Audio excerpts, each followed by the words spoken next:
What the Prime Minister said in her speech is basically that beauty standards is bad, evil, and it makes women do all sorts of things just to look better, and it's not good for the society and for women in general.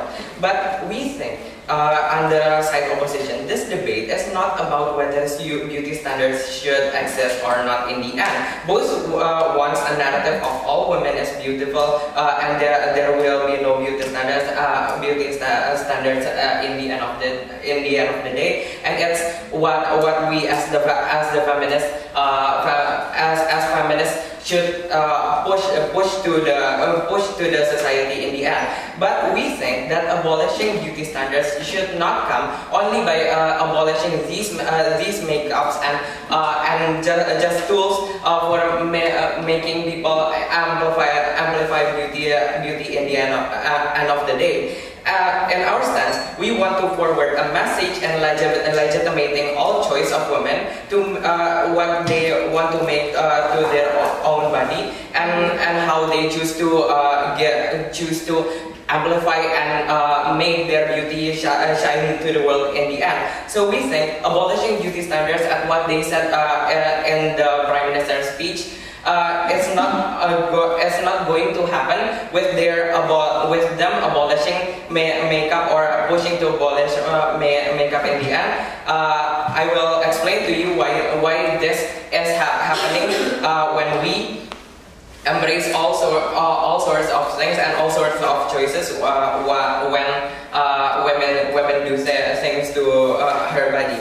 We assume, under no mechanism given by the government, they are going to shame all women who use makeup in the end. They are going to shame all the beauty companies who use makeup in the end. But we bring a mechanism on which we will embrace all choices and campaign all choices is legitimate in the end for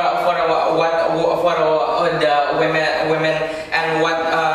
And so on and so forth. And second, we will employ more people that are less glorified in the past because they don't use makeup. So they would bring out this message more, that all choices is legitimate, but whether you use makeup or not, in the end, you are beautiful as you are.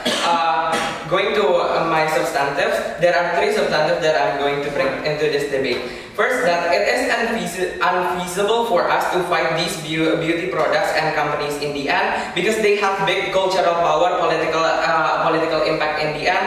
And I'm going to break down the campaign that they're bringing into two parts. First, that how this what they are going to bring in. First, how this will hurt financial situations of women who want to become better and better according to beauty standards. We think that this is irrelevant in the future. The impacts are really minuscule and long term in the end because these women who can buy beauty products and want to, they will still buy it whether or not the feminist movement is campaigning against it or not.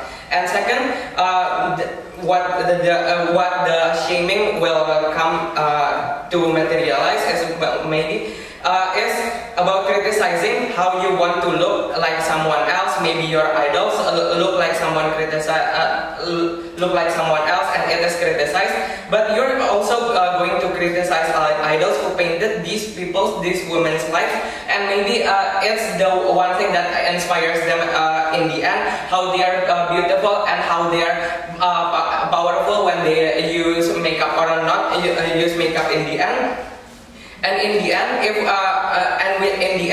we also give a mechanism where people will glorify both choices, and people and women can choose whether they want to use makeup or not in the end. A second substantive in my speech: if we abolish makeup, we are only making some spectrums of feminists clash with each other spectrums of feminism in the end. There are three layers that I'm going to bring in this substantive. First, that there are women who are not blessed with self-confidence if they are not using beauty products in the end. But they use it so that they don't feel invisible and gain confidence in the end. But if we shame this choice, if we shame the only give them self-confidence in the end, what they will do is that they will feel depressed, and in the end they have no safety nets on how to amplify their beauty, or to make them not invisible in the society right now. So we believe that if we shame beauty products, in the end we are also shaming their self-confidence and safety net in the end. And also there are already spectrums of feminists who campaign on legitimacy of using makeup and not using makeup in the end. So the outcome is we will lose legitimacy in the society, and we are going to be seen as the feminist wave who does not know what are we going to do, and we will lose and in the third layer we will lose all the supporters that have been supporting us in the first place. But also, there's a substantive that I'm going to bring in this debate. In the end, embracement of all choices, whether you use makeup or not.